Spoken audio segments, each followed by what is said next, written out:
surviving 10 years of living with cancer. And I invite all of those people in that landmark to join me in ringing the bell. You have to get up. You have two choices. You can lie down and give up, or you get up. And if you get up, we're going to fight.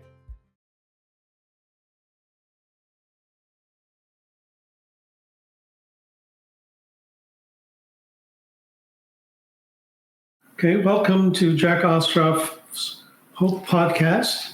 This is our Hold On to Positive Energy podcast number 2. And the title of our podcast is The Tumor Returns. If you recall in our previous podcast, I've had the surgery, I've recovered, and I'm scheduled for a CT scan in mid-2016. Somewhere around May, June. And the results came back and I'm clear. So surgeon's happy. I think, I've had a clear CT scan 6 months later. We think we're in the clear here. It's looking really good. And so we're off to Italy to celebrate. And we have a wonderful time.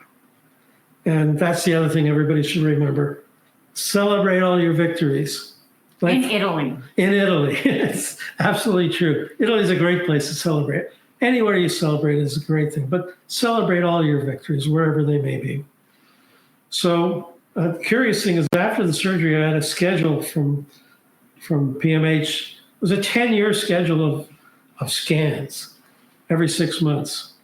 I thought that was quite optimistic. I thought, this is brilliant. I could do 10 years of scans. However, the second scan, this is now in December of 2016, we discover a tumor. And it's a tumor up here on my left chest. And we speak to the doctors, and the doctors at PMH, they do things as a group in terms of discussing strategy to deal with this tumor. And their hope is that we have surgery. We could do this surgery laparoscopically. Tumor is approximately 1 centimeter in size, and they remove the tumor in January. And I think, okay, that wasn't bad. It wasn't a difficult surgery at all. Certainly nothing compared to the first surgery. And, felt pretty good about it. Felt that's, we're hoping that was it. They were hoping that was it. Until we had the next scan 6 months later. There's a second tumor. Second tumor is over here on the right side. Well, first strategy didn't work, but we could try it again. Laparoscopic surgery on the right side. That didn't work. 6 months later, another tumor, third tumor. And this one is difficult to do laparoscopically, so we do it via targeted radiation called SBRT, which we'll discuss at a later date. That was successful, but we have to be realistic. As they say, Houston, we have a problem, and we really had a big problem. The cancer was metastatic. There's no denying that. And our options were the following. There was a drug by the name of Sutent, which did not have a track record. That had been the medication of choice for easily 10 years prior to my having the cancer. But And with a very low success rate. it had less than a 10% success rate, if I'm not mistaken. And please don't quote me on that. I'm not an expert on Sutent, but it did not have a great success rate. And there was a new immunotherapy that's being offered.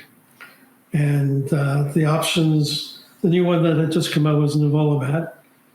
And we were hopeful, as it sounded very optimistic, immunotherapy, and we would try that.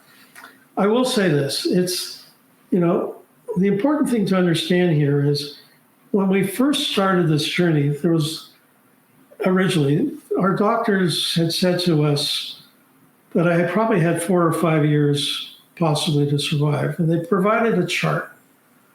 And the chart sort of indicated that the average survival rate of someone with cancer, never mind someone with a 33 centimeter tumor, survival rate was on average 4 to 5 years, and provided this wonderful chart.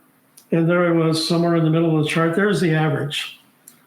Now, I'm a chartered accountant by trade, and I know a fair amount about statistics and finance. And I looked at the chart, and I looked at it, and I looked at it again, and I thought, average. And what does average mean? An average means that a whole bunch of people here on this right-hand side, these are people that discovered tumor late in life and probably were elderly and frail. Had other health issues. Passed away in a short period of time, probably in the first year or two. Then we had a whole bunch at the other end, years 8, 9, and 10, people that had survived, for whatever reason. Perhaps Susan did help them. Perhaps they were fortunate. Difficult to understand. But average meant exactly that, average. It meant a number that is somewhere between here and here, from those people that died quickly to those that survived. And because they had a chart of all of these incidences, they pointed to the middle and said, that's average and that's you. And I said, well, that's not necessarily me. I said, how old is this chart? And they said they didn't know, but it probably had been a few years old. So if we're going back 5 years prior to when I was discovered with cancer with one medication, the results from that medication was very poor. And going forward, I was hoping that there would be new medications that would be discovered along my journey, and hopefully I would have access to it. And the chart that they presented would not be applicable. So please, when you are presented with a chart and you're told you're average and that's your life expectancy, don't believe it. Well, don't buy into it. That chart is historical. We're talking about going forward. And no one can predict what our medications will be in the future, what will present itself, how you will react to medications. And over my 10 years, there have been at least 4 key medications that have presented themselves, and there are more coming. There's lots in the system. So do not say, do not despair. That average, that is me, because that is not you. You are unique, you are special, and you have no idea, nor do they, as to how you respond to various treatments. And so be optimistic. There are lots of opportunities here for you to recover. Let's not be negative. Let's focus on the positive. So as a result, starting in, I think approximately March of 2017, we started on nivolumab. It was commonly referred to as Nivo. And I was on that medication for about 6 months, had the scan, but unfortunately the scan yielded no better results. There were more cancer cells that popped up. In the lungs. In the lungs. And so... Cancer tends to spread up. Yeah, it's the other thing to understand, that it migrates up. So it goes from the kidney to the lungs and sometimes to the brain. So could go to the neck first and the brain. In the September 2017, my oncologist at PMH advised me of a new medication, much higher success rate, 97% people responded well, at least for some period of time. I wish that was the case for me. Side effects. I am a unicorn. I am, in the course of this treatment and my journey, I have been very special and unique in many cases. But that we'll tell you more about in the following podcast. Once again, we encourage you to donate to Kidney Cancer Canada. We'll have a page that will follow after this broadcast, and to Princess Margaret Hospital. Now, there are many lessons that I learned from that 12-month period of time. And so I'm going to share this with you, and I'm sure many of you are knowledgeable about a lot of this, but if not, hopefully something here may help you. do your homework. You're fighting for your life, so research information will be key to your survival. Ask questions. Don't be shy. The internet is full of information. Research the issues you're facing, surf the net, talk to your doctors. Discuss what you're reading. Some of it is applicable and some may not. Also, there is a value to organizations, associations such as Kidney Cancer Canada. Sean and I attended two national conferences where we learned an awful lot about kidney cancer. And that informed us as to various treatments and other people's experiences. And that was really helpful for us. Their website is outstanding. National conferences can also be viewed online. So I would urge you to take a look at the kidney cancer site. They have a wealth of information, resources, and you can also call in for support. They're a great association. They've been very helpful to me on my journey. They're really outstanding people. Be prepared for your doctor's appointments. So when you go to your oncologist, write a list of the issues you want to talk about. Don't just sort of wing it. That's not going to help you. The other thing that's important, I think, is you want to go with your spouse. Like Shauna would take notes. And I think when you're invested, as I was, you get a little emotional and you may not listen very well. And Shauna, as all my friends will attest, takes great notes and listens really well. And that's really important because you're going to miss things. So thank you for that.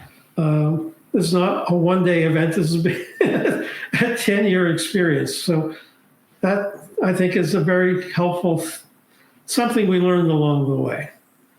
So we thank you for listening to this. I want to talk about something. Okay, please. Okay. So when you have a loved one, Jack's a chartered accountant, and he took responsibility for paying all the household bills, which is good and bad. So when he was incapacitated and bills had to be paid and he's hospitalized or not conscious, I was in shock. Oh my gosh, he paid all the bills. The bank accounts were just in his name. And then I was responsible for making sure property tax bill, telephone, everything got paid. So when he was better, we had to physically go to the bank, add me on the bank accounts, and make sure that our finances were in place to make sure that bills got paid. So in a lot of households, I know with my parents, when my father passed away, my mother never paid for anything. So my Jack took over, but be prepared, organize your finances so that if you don't have just one person responsible for the household accounts, get involved, be knowledgeable, and set things up so that if that person is incapacitated, you can make sure things get done and your household is running. And that's absolutely correct. One of the things that we recognized was we had to get our affairs in order. And so that meant wills, you want to make sure you have a will in insurance, place, life insurance, pensions, understanding, making sure that your spouse, partner is understanding of the financial situation, can manage. And as such, these were issues, even though I'm a chartered accountant, I needed assistance with from other financial professionals that were really knowledgeable about for very different areas of my expertise.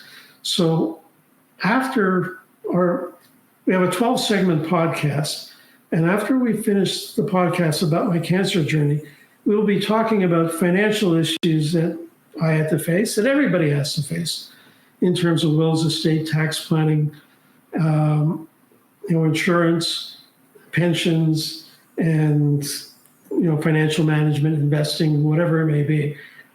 So I have 5 financial professionals that will join us to discuss the challenges that we all face, and things for you to think about beyond the cancer, because this is integral to taking care of your family.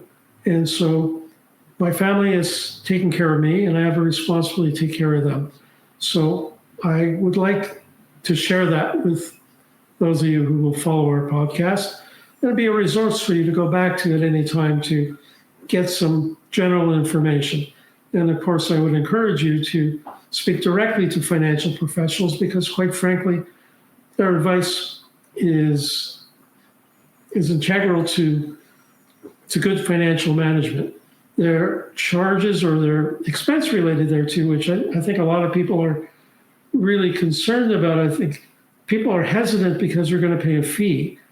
Well, I hate to tell you that the fees or the costs related to not getting good financial advice are incrementally higher than any professional fee you're going to incur.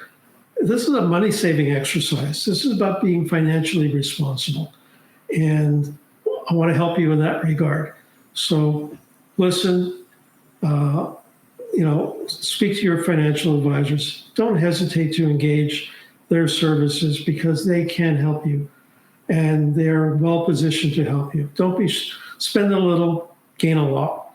And I hope that will help you as well as the issues related to the cancer issues that I was facing. Please join us again for podcast number 3. Can I go make you a kale smoothie? Blueberry smoothie? With kale. Thanks for joining in. Thank you very much.